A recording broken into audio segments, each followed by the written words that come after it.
सरदेव भाई जी की जब बात आती है तो भारत के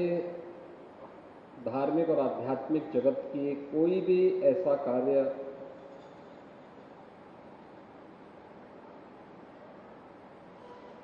जो गत सदी में कम से कम 70 वर्षों के एक लंबे कालखंड का अगर हम अनुभव करें जिसमें प्रत्यक्ष या परोक्ष रूप से सरदेव भाई जी की सहभागिता न रही हो, ऐसा कोई भी बड़ा कार्यक्रम, बड़ा अभियान, बड़ा आंदोलन हम लोगों की नजर में ऐसा नहीं दिखता।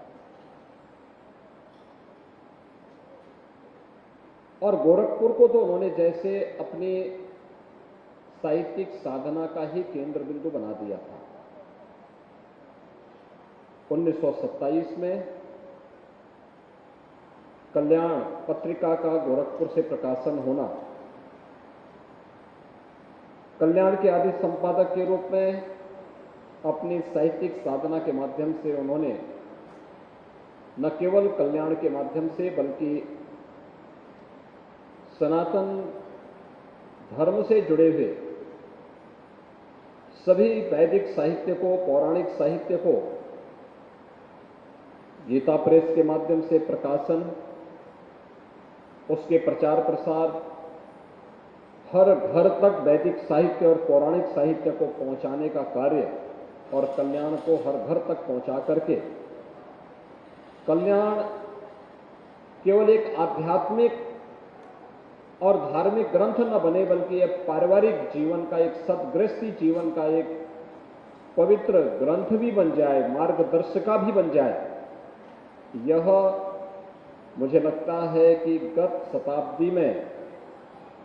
सनातन हिंदू धर्म के प्रति अनुराग का भाव और श्रद्धा का भाव रखने वाला कोई भी सनातन हिंदू धर्मावलंबी ऐसा नहीं रहा होगा जिसने कल्याण पत्रिका को अपने घर में न बुलाया हो, अपने घर में न मंगाया हो और जिसके घर में कल्याण जैसी पत्रिका न आती रही हो। और अगर इसका श्रेय किसी को जाता है तो यह सरदेव भाई जी की साहित्यिक साधना को जाता है।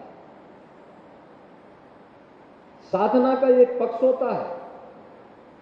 कि जिस भाव में रह करके वो साधना की जाती है उसके परिणाम भी उसी भाव के प्राप्त होते हैं। और लोक कल्याण का जो भाव था, राष्ट्र कल्याण का जो भाव सरदेव भाई जी के अंदर था, वह पग पग पर हम सबको दिखाई देता है। राष्ट्रीय आंदोलन रहे हों, सरदेव भाई जी ने देश की आजादी की लड़ाई में भी बढ़ चढ़ करके भाग लिया। ब्रिटिशर ने उन्हें यातना दी, उन्हें इसके बारे में प्रताड़ित भी किया।